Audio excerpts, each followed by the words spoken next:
بسم الله الرحمن الرحيم نحمده ونصلي على رسوله الكريم أما بعد.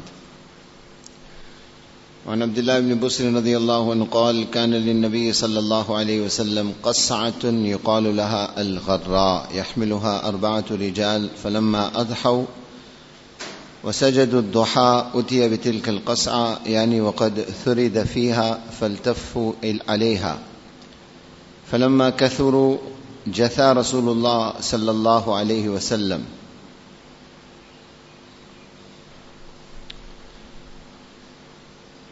فقال أعرابي: ما هذه الجلسة؟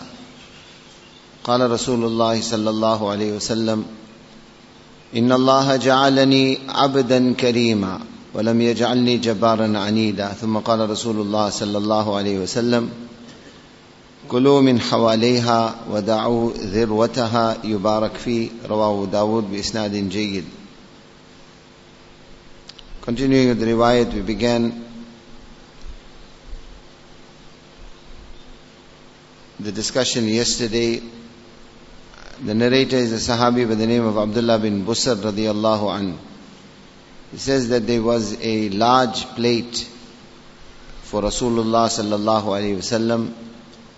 Sahaba had given this plate a name. It was called Gharra. This word Gharra in Arabic literally means something that is desired or something that is luminous. It is called that because on the one hand people desire to eat from this particular plate, so that's how it got its name.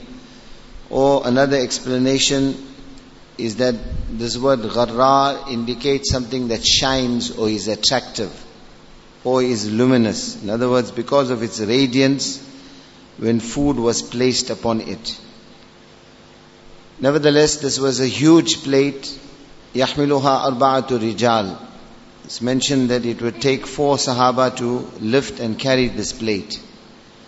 فَلَمَّا أَضْحَوْا وَسَجَدُوا الضُّحَى. When the time of Chasht had come, Salatul Duha or Salatul Chasht, and Nabi sallallahu alayhi wasallam and Sahaba Kiram had performed their Chasht Salah. As we explained yesterday, the time for Chasht Salah starts from after Ishraq, or when the sun is a spear's length above the horizon, up till 10 or 15 minutes before Zawal, that is midday. Ideal time when Chasht Salah will be performed, latter part of the morning, the 10 or 11 o'clock in our current context or in most contexts. So nevertheless, latter part of the morning, Allah's Rasul sallallahu alaihi wasallam and Sahaba Kiram, when they had performed their Chasht Salah, this plate would be carried and brought. وَقَدْ ثُرِدَ فِيهَا. And tharid would have already been prepared and placed upon it. As we mentioned yesterday, tharid is a very famous dish, particularly at that time. Simple language, understand it like bread mixed with meat gravy. Few pieces of meat and gravy, and the bread obviously broken. This mixture was what was referred to as tharid. فَالْتَفُّوا إِلَيْهَا. Sahaba Ikram, in other words this entire Jamaat, whoever was present at that time, would sit around this plate. Obviously, at times the numbers would be many. It was one plate, Nabi sallallahu alaihi wasallam, many Sahaba. So there was a paucity or a shortage of space. So this is what is mentioned in this riwayat. فَلَمَّا كَثُرُوا. When their numbers became many, Jatha Rasulullah sallallahu alaihi wasallam. In other words, when space was at a premium, there was very less space, Allah's Rasul sallallahu alaihi wasallam, Jatha Rasulullah sallallahu alaihi wasallam, Nabi sallallahu alaihi wasallam would sit on his knees and sit in such a way that the back of his feet would be raised up. So this is a very tight and a constricted manner of sitting. This indicates the extreme humility of Rasulullah sallallahu alaihi wasallam. This posture whilst eating, sitting on his knees and raising the back of the legs, so that the under part of the legs are visible, almost raising his toes and sitting in that fashion. And this also indicates the consideration which Rasulullah sallallahu alaihi wasallam would show for others. One Bedouin, having observed this uncomfortable position in which Rasulullah sallallahu alaihi wasallam has now shrunk his body, raised his back feet, sitting almost perched. So this Bedouin commented and he said, what is this sitting position? Commented on the sitting position of Rasulullah sallallahu alaihi wasallam. To this Allah's Rasul sallallahu alaihi wasallam responded, Inna Allah ja'alani abdan karima. Allah has made me an honorable slave. We find this expression many times in the eating posture of Rasulullah sallallahu alaihi wasallam. Innama ana abd, akul kama ya'kulul abd. He would say, I am a slave and I will eat like a slave, indicating the extreme humility of Rasulullah sallallahu alaihi wasallam. We have to understand one context of when it comes to eating. So many ahadith we are seeing, different etiquettes, different directives of Rasulullah sallallahu alaihi wasallam, particularly when it comes to eating. As Muslims, we have to understand even our eating is ibadat. It's a form of worship.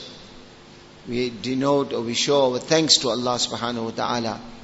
We realize that this food that is in front of us is a great ni'mat and bounty from Allah subhanahu wa ta'ala, for which we have to show our appreciation. Today, unfortunately, in the culture of batil that we are living in, they talk of culinary perfection. Great deal of protocol has entered eating.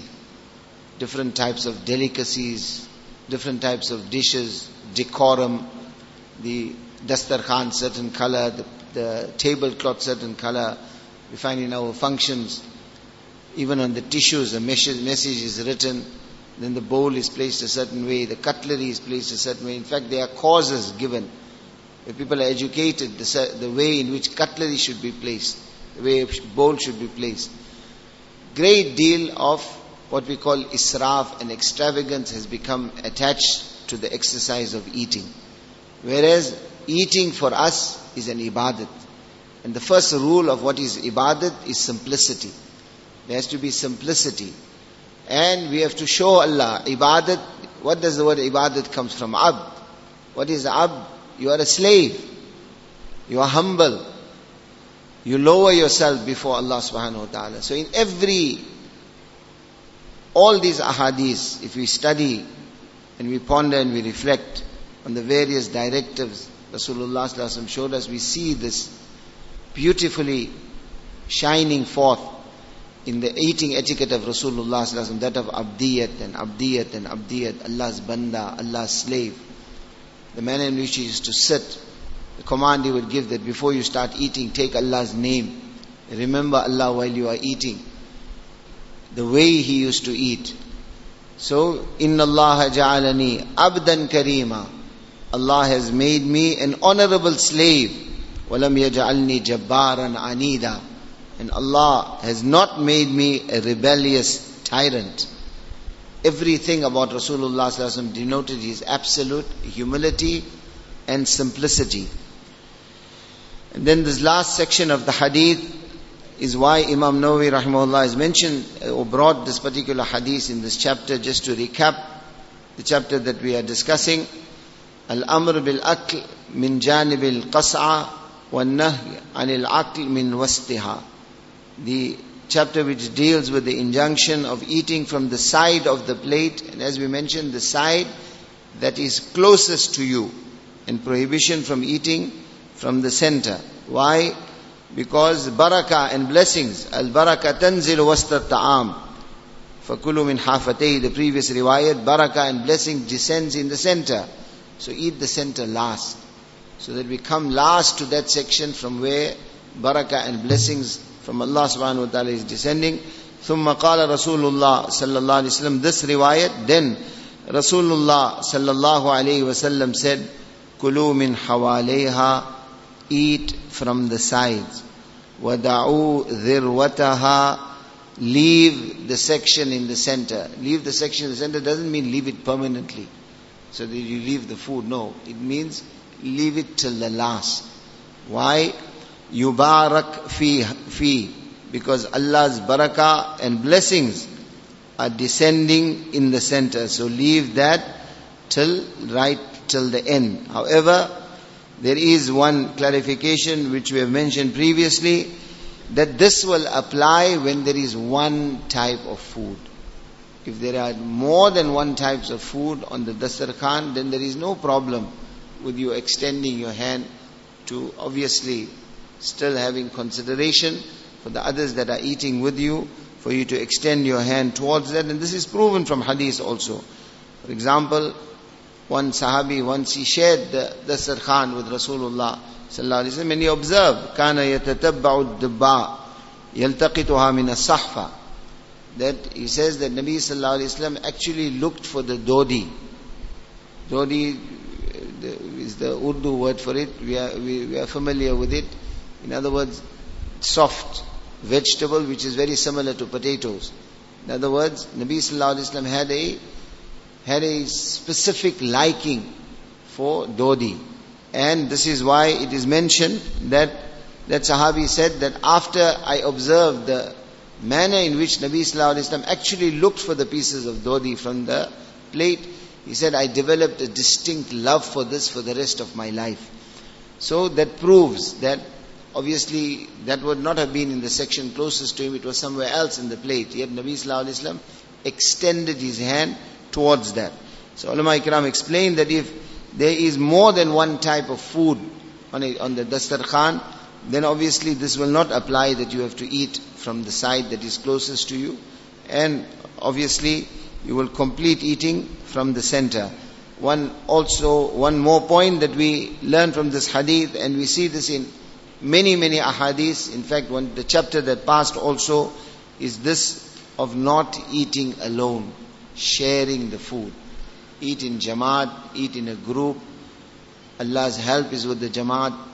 This creates love and unity. This unites the hearts and greater barakah and blessings. Allama Aini rahimahullah, as we mentioned previously, he said according to the proportion of the number of people that are sharing a dastarkhan, to that extent barakah and blessings from Allah subhanahu wa ta'ala descend upon that particular dastarkhan. And one more important point we learned from this hadith, which I touched on yesterday also, فَلَمَّا أَضْحَوْا وَسَجَدُوا الدُّحَى, the importance of chash namaz. Let us get into the habit of, in the latter part of the morning, making 2 rakats, 4 rakats namaz. This is a great sunnah of Rasulullah sallallahu alaihi wasallam. We see from this riwayat how much emphasis was placed on this sunnah. That this is the namaz that Sahaba would read, and then after that they would share the dastarkhan with Rasulullah sallallahu alaihi wasallam. This was almost a daily ma'mul in Madinah Munawwara. Allah give us tawfiq.